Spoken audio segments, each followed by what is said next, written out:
kelas 1 SD gue udah memberanikan diri, entah gue izin atau tidak, gue memutuskan di pertengahan semester, pertengahan semester atau intinya aktif sekolah, gue memberanikan diri untuk liburan. Gue pergi ke kampung halaman mama aku ya, mama gua, iya. Nyokap gua, bro. Ya, that's right. Sarang ngeo. Ade diem. Fokus. Nah, selanjutnya.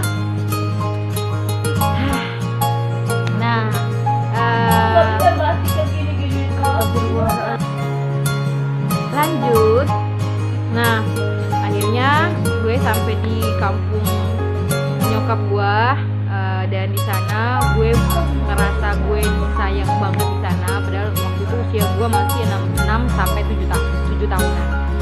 Dan yang gue masih ingat di sana adalah pertemuan awal dan terakhir gue sama abang sepupu gue. Jadi sepupu itu udah kayak abang aku sendiri, kayak itu adik kakak, itu adalah saudara sepupu yang lebih tua dari aku gitu kan. Gue ngerasa disayang banget sama beliau, namanya almarhum Ihsan, Abang Ihsan. Beliau itu orangnya ceria banget, suka senyum, dan beliau itu lanjut.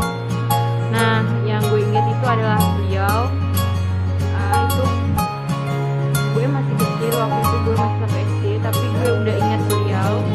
Yang gue ingat banget sama beliau itu pertemuan awal dan pertemuan terakhir, dan gue belasan tahun gak pernah ketemu. Dan gue dengar kabar dari kampung nyokap gue, beliaunya meninggal dunia. Hal yang gue ingat sama beliau adalah senyumnya, tawanya, dan dia selalu membuat orang di sekitarnya bahagia. Dan dia selalu sama sahabat-sahabatnya untuk main sore hari di pinggir pantai, main sepak bola. Dan gue nggak tahu beliau wajahnya seperti apa ketika sudah dewasa. Dan gue hanya ingat masa-masa kecil gue, dan gue masih melekat banget ingatan gue, posisi gue dan beliaunya seperti apa. Itu sedih banget. Oke, next. Akhirnya waktu gue adik gue buat kesal, jadi ya. Oke, standby. Lanjut. Akhirnya gue dari kampung nyokap gue kembali lagi untuk bersekolah di kampung tempat tinggal gue. Dan di situ ketika pengumuman terakhir itu pembagian rapor, ternyata gue nggak nyangka, gue juga kaget dan gue shock pada saat itu gue dapat juara 4. Gue dalam hati bilang, gue nggak pintar-pintar amat, belajar juga kagak giat amat gitu kan. Tapi kenapa gue jadi juara 4? Gue ngerasa orang pada ngiri paling ya. Ya gue ngerasa juara 4 itu udah wah banget menurut gue ya, walaupun bukan juara 1. Nah, dari juara 4 itu gue ngerasa kayaknya gini-gini aja gue bisa juara 4. Mungkin gue kalau belajar lagi giat gue bisa juara 1 atau juara berapa. Nah, suatu ketika gue tuh punya temen nih. Teman gue itu pinternya Masya Allah. Jadi beliau itu satu buku itu dia buat kelas 1, kelas 2, kelas 3 cuma satu buku itu. Jadi kayak Al-Quran hadis itu untuk kelas 1, kelas 2, kelas 3. Nah, sampai habis lembaran bersihnya, lembaran putihnya. Nah, beliau itu selalu jadi nomor 1 di kelas gue. Jadi kalau ulangan beliau itu pasti 100, dapat 100, 90, 99. Jadi nggak pernah dapat di bawah itu. Gue heran, tapi dia berkesan banget bagi gue sampai sekarang ini. Dan dia kuliah, alhamdulillah udah lulus kayaknya sekarang. Gue ngefans banget sama dia. Dan akhirnya gue belajar banyak hal di dia. Dan yang masih keinget di dalam pikiran gue adalah ketika dia mengulang cerita dari awal sampai akhir. Jadi ibu guru gua itu nyampein sesuatu di depan, kayak cerita si kancil sama si buaya. Kalian tahu nggak sih, kayak ya itulah cerita zaman dulu, si buaya si kancil yang cerdik sama buaya gitu kan, dibohongi buayanya. Dan dia itu bisa cerita dari awal sampai akhir sama persis sama guru gue cerita. Dan itu keren banget, dan dia nggak belepotan ketika bercerita. Dan dari saat itulah gue ngefans banget sama beliau. Dan suatu ketika kelas 4 SD dia ternyata pindah ke sekolah yang mungkin sekolah itu keren banget sih, karena sekolah itu ya intinya dia jauh dari gua dan dia pindah sekolah yang juara 1 itu tadi. Jadi setiap naik kelas itu dia tuh pasti juara 1, setiap pulangan dia pasti 100, dan ketika ujian dia pasti nilainya paling tinggi. Itu dia keren banget. Dan dia akhirnya kelas 4 dia pindah sekolah, dan gue ngerasa nggak ada saingan kan. Akhirnya gue belajar, gue terapin apa yang diterapin sama dia. Gue belajar apapun yang dia lakukan, kayak semasa dia memperhatikan guru, dia ngerjain PR, dia belajar, gue praktikin semuanya. Akhirnya gue nggak nyangka gue dapat juara 1. Ya mungkin karena di kelas 4 itu, kelas 4 akhirnya berlanjut terus sampai kelas 6. Akhirnya kelas 4 itu gue ngerasa bahwasannya, oh gue beruntung aja karena dia nggak ada, gue bisa dapat juara 1. Kalaupun dia ada, dia bakalan selalu di atas gue gitu kan. Gue tahu diri lah, gue siapa, gue otaknya gimana, gue masih di bawah dia. Sampai sekarang ini gue ngerasa gue masih di bawah dia gitu. Dia keren banget sampai sekarang ini. Love you, yang jadi motivasi aku biar terus belajar. Nah, ada satu kisah gue berantem sama anak kepala sekolah. Jadi waktu itu gue ditunjuk sama wali kelas gue jadi ketua kelas. Nah, di zaman dulu itu kan anak-anak SD tuh belum ada punya handphone. Nah, kita tuh main gebrakan meja, lihat tek tek tek deng deng deng deng. Nah, kebetulan si anak kepala sekolah ini suaranya bagus banget, mirip-mirip Afgan lah. Nah, jadi ya 11-12 Afgan lah. Jadi kalau dia nyanyi itu semua itu kayak terhipnotis. Nah, dia tuh mirip Afgan. Nah, suatu ketika itu gue ingetin dia, lu jangan rame dong gitu kan.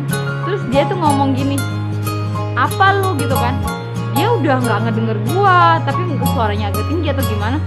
Langsung gua gue nggak mikir dia anak kepala sekolah ya, dia cowok, gue cewek.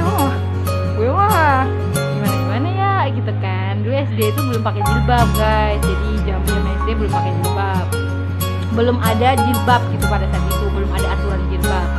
Nah akhirnya ya gue berantem lah, tonjok-tonjokan bla bla bla bla. Jadi intinya gue berantem nih sama anak kepala sekolah. Akhirnya rame deh satu sekolah itu, si guru cowok, guru cewek datang nih ke sekolah.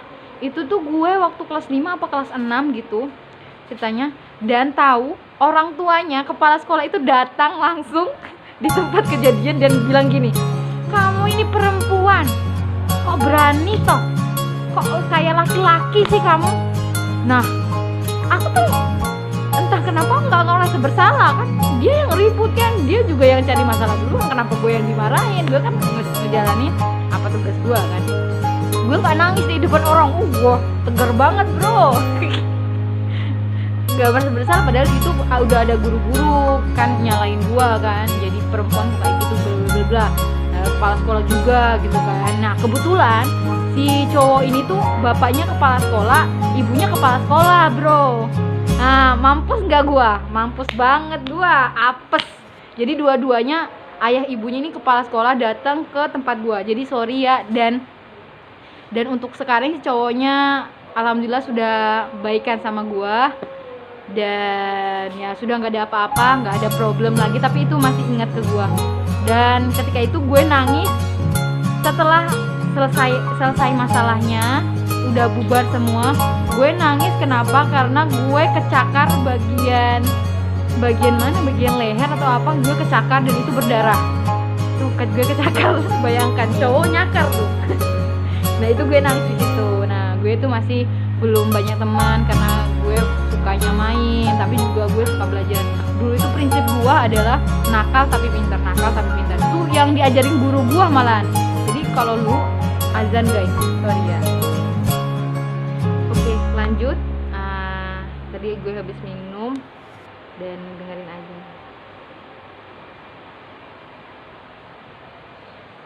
Nah lanjut, nah habis gue berantem, gue nangis, ya dari situ gue sadar karena gue dibilangin lu apa perempuan tuh gitu banget ya, itu dibilangin sama kepala sekolah gue gitu, kepala sekolah kayak kepala sekolah MTS gue pernah dibilangin, itu ibunya tuh.